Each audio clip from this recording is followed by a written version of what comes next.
चांदवड तालुक्यातील विविध प्रलंबित मागण्यांसाठी भारताचा कम्युनिस्ट पक्ष, मार्क्सवादी भारतीय ट्रेड युनियन केंद्र अर्थात C2 आणि अखिल भारतीय किसान सभेच्या वतीने आज चांदवड तहसील कार्यालयावर मोर्चा काढण्यात आला। आंदोलकांनी तहसील कार्यालयाला कुलूप लावत मागण्या पूर्ण होईपर्यंत आणि आपल्याला अटक होईपर्यंत आंदोलनातून माघार घेणार नसल्याची ठाम भूमिका घेतली। चांदवड कृषी उत्पन्न बाजार समितीच्या सभागृहातून मोर्चाला सुरुवात झाली। सोमवार पेठ, शिवाजी चौक आणि डॉक्टर बाबासाहेब आंबेडकर चौक मार्गे हा मोर्चा तहसील कार्यालयावर पोहोचला। हातात लाल बावटे घेत आंदोलकांनी शासनाच्या विरोधात घोषणाबाजी करत विविध मागण्यांकडे प्रशासनाचे लक्ष वेधले। चांदवड ते कोंबडवाडी पाचीवड वस्तीचा वहिवाटीचा रस्ता खुला करावा, बंद करण्यात आलेले वहिवाटीचे रस्ते तातडीने सुरू करावेत, पात्र वन दावेदारांच्या ताब्यातील वनजमिनींची मोजणी करून मोजमाप नकाशे द्यावेत, रोजगार हमी योजनेतील कामगारांना मोबदला वेळेत द्यावा, तसेच वनजमीन धारकांसाठी वहिवाटीचे रस्ते खुले करावेत, अशा विविध मागण्या यावेळी करण्यात आल्या।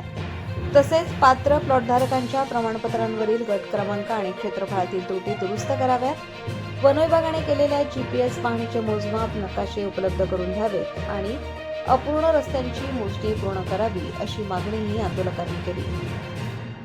दरम्यान तहसील कार्यालयाला कुलूप लावल्यानंतर आंदोलकांनी ठिय्या आंदोलन सुरू केले असून मागण्यांवर ठोस निर्णय होईपर्यंत आंदोलन सुरूच ठेवण्याचा इशारा दिला आहे।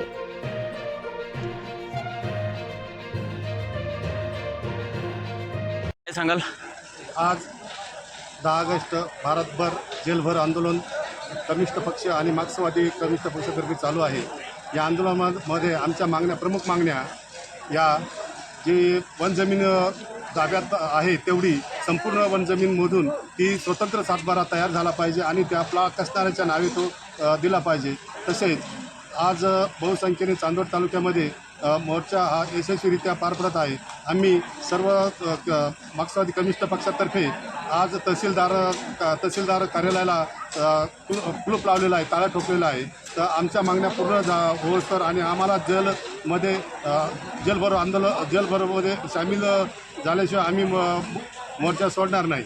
आणि तसेच सागर इंडस्ट्रीज मधील रस्ता हा खुला केला पाहिजे। तसेच चांदवड ते लेंडीहट्टी हा वहिवाटी रस्ता, कोंबडवाडी वहिवाटी रस्ता हा खुला करून जाण्या येण्यासाठी शाळकरी मुलं आहेत आणि इतर शेतकरी लोक आहेत, त्यांच्यासाठी तो खुला करण्यात यावा, एवढी आमची मागणी आणि अजून भरपूर मागण्या आहेत। त्या मागण्या सोडवण्यासाठी आज आम्ही जेलभरो आंदोलन करीत आहोत। आजचा जो मोर्चा काढला याच्यामध्ये काय तुमच्या मागणी आहे आणि या संदर्भात तुम्ही आज काय करणार आहात? आज चांदवड तालुका येथे जेलभरो आंदोलन आमचं चालू आहे आणि आम्ही तहसील कार्यालयावर ताळाही लावलेला आहे। जोपर्यंत आमच्या मागण्या पूर्ण होत नाही तोपर्यंत आम्ही तहसील कार्यालयाचं कुलूप खोलणार नाही आहे आणि आमच्या ज्या वनजमिनीच्या मागण्या आहेत आणि रस्त्याच्या, पाण्याच्या, रेषेच्या अशा अनेक मागण्या आहेत आणि त्याच्यामध्ये चांदवड ते कोंबडवाडी हा रस्ता काही स्थानिक शेतकऱ्यांनी बंद केलेला आहे। तर तो रस्ता पूर्वीपासून वहिवाटी रस्ता आहे, तर तो रस्ता आम्हाला खुला करून देण्यासाठी, कारण की कोंबडवाडीला अंगणवाडी ते 4थीपर्यंत वर्ग आहे आणि त्या शिक्षकांची चांदवडवरून येण्याची पण खूप बिकट परिस्थिती आहे। तर तेवढा रस्ता आम्हाला तहसील कार्यामार्फत, पोलीस स्टेशनमार्फत तेवढा रस्ता आम्हाला खुला करून द्यावा, एवढी आमची एकदम आतुरतेने मागणी आहे। काय सांगाल आजच्या मोर्चा संदर्भात? आजचं जे आमचं पूर्ण भारतभर जे आंदोलन आहे, जेलभरो आंदोलन, हे निर्भर गट असे हे सरकार जनतेच्या पाठीशी बसलेलं आहे आणि प्रत्येक शेतकरी असो, शेतमजूर असो किंवा व्यापारी वर्ग असो, या व्यापारी वर्गाला भाजप सरकारने पूर्णपणे पिळून टाकलेलं आहे।